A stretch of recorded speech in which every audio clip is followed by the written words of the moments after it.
because we cannot elevate out of poverty if people like you are still living in it, who actually want to get out. Right. You know, so that's the mission, that's the focus. And man, again, I really thank you for sharing a little bit about your story, a little about your health issues. Thank you so much, and no problem. No love problem. Thank you. And I just wanted to add on that note, I heard you speaking on the A1C count. I feel like I really, really need to better myself, because last time I went to the hospital, it wasn't the first time I heard it though, but I'm tired of hearing it. You know, the doctor told me, said, well, you know, you got so much sugar in your body that you could literally drink your pee. You know what I mean? And then she was like, you know, your A1C supposed to be 7 or below. She was like, yours is 13. So she was like, you got to really work on that, you know.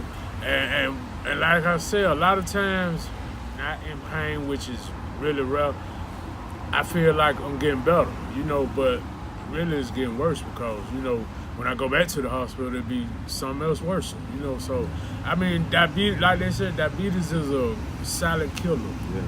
And I'm beginning to understand that now, you know, because like I said, it be days that I don't have no pain, I feel good, and you know, all of a sudden it'll hit me. And then I go to the hospital and they be like, oh, you know, your sugar count is 4 something, you know, and I be like, wow, but I don't feel like it, you know, so I just want everybody to be aware of this silent killer, you know, because a lot of family members, you know, I had 3 uncles, now I'm down to 1, you know, and he got diabetes, he had to stick himself every day, and my other 2 uncles, they died of diabetes and heart attacks and stuff, you know, my granddaddy, he died of heart attack, you know what I mean, so, I mean, I don't blame nobody but myself, because I'm the one that didn't take care of myself in my younger years, you know. But now, it's never too late. It's never too late until I done stop breathing and I'm underground. And I ain't made it there yet. And I ain't trying to make it there no time soon. So everybody, I appreciate you taking time out to listen to this message. And like I said, I thank God for me meeting this young man. And everybody have a blessed and prosperous life. Because, you know, and then when you upgrade to like some better insulin than that, they're gonna cost you more. So I mean, it's like I'm not gonna lie, a lot of the stuff, like me stop going to the diabetic clinic, Grady, you know, me skipping days on taking my insulin, you know, stuff like that. You know, it's up to you to do right. Yeah. It's not nobody else. It's up to you to do right, you know. And it's all on how much you love yourself and how much you want to stay on this earth. Yeah. So I mean, you know, like I said, when I first found out, I wasn't understanding it. You know, I felt like, yeah, I can skip 2 or 3 days. I ain't gotta take this. I can save some of that insulin. You know, yeah. I ain't gotta take this nerve pain medicine. You know, because it wasn't bad like it is now. Yeah. But by me skipping days and by me not taking the right medication I'm supposed to take every day on time like I'm supposed to take them, understand how I was still walking around because my sugar count was over 1,100. So they were like, really, you supposed to have been in you know, a diabetic coma or something, you know. So I was like, I guess it's through the grace of God. He wasn't ready for me to go, you know. So that's the only way I could explain it. But when I was in the hospital the first time, you know, they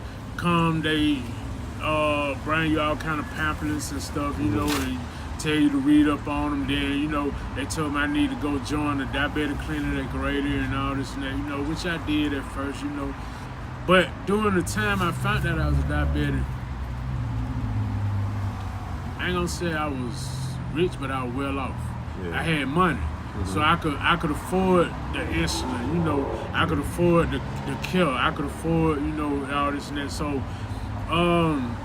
each one of my insulin bottles is $60 a piece, and I have to get 2, the NPH and regular, you know, and the 70/30 and all that. So I mean, but when I go to the doctor, they have to end up sticking me 4, 5, 6 times because they can't get my vein, you know, right off because I be so dehydrated. So that's another thing I have to go through. You know, I get tired of getting stuck, man. You know.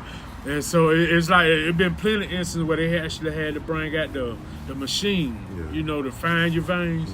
and put the gel on there. Then they had, so I mean, it's a hassle, you know. So I don't wish this on my worst enemy. You know how people say they don't wish jail on their worst enemy. I don't wish this on my worst enemy.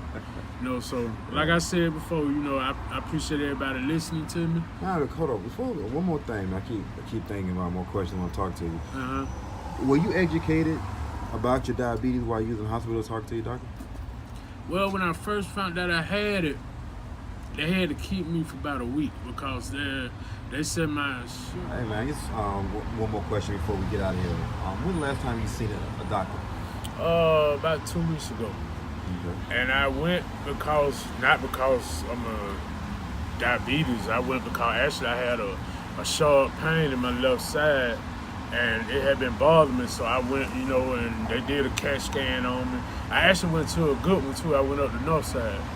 They did a CAT scan on me, and they said everything came back, you know, looking good except for my sugar, you know. So my sugar was 4-something, like 489. So they had to keep me and get my sugar down, you know.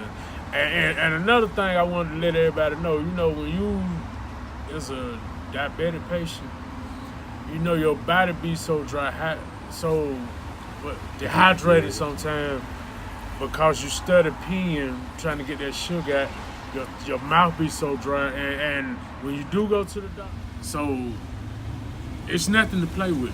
Yeah. It's definitely nothing to play with. Yeah. And I'm coming from the heart with this. You know, like I said, cause majority of every day I be in pain. You know, and I done learned to try to hide the pain, you know, but sometimes the pain be so severe, you can be in a dead sleep. And it'll wake you up out your sleep like somebody sticking hot pins in your feet or your hands, or you know what I mean? And like I said, it's nothing to play with. But back to your question, like you said, was I educated on it? Yeah, I was educated, even though I was at Grady, you know, where a lot of people don't like Grady, you know, but it's a good hospital to me. I was born there, you know. It is. But I don't want to die though, you know. So I mean, it's they educated me, you know. They were very real. They were very patient with me, you know, because I had 1,001 questions off the rip, you know. I'm like, am I gonna die from it? You know, how long am I gonna live? You know, I told y'all, you know, they told me the same thing. It's up to you. Yeah. Man, well, thank you so much. No problem. Make sure we got a long way to go. We got a lot of work to do. Right. And A2H2 is up for that work, man. We love you. I love you back, bro. And I want to say this. To all the people that's watching, like I said, I'm 270 pounds now. Next time I get on the video and talk like this, I hope to be done lost some weight. I love it.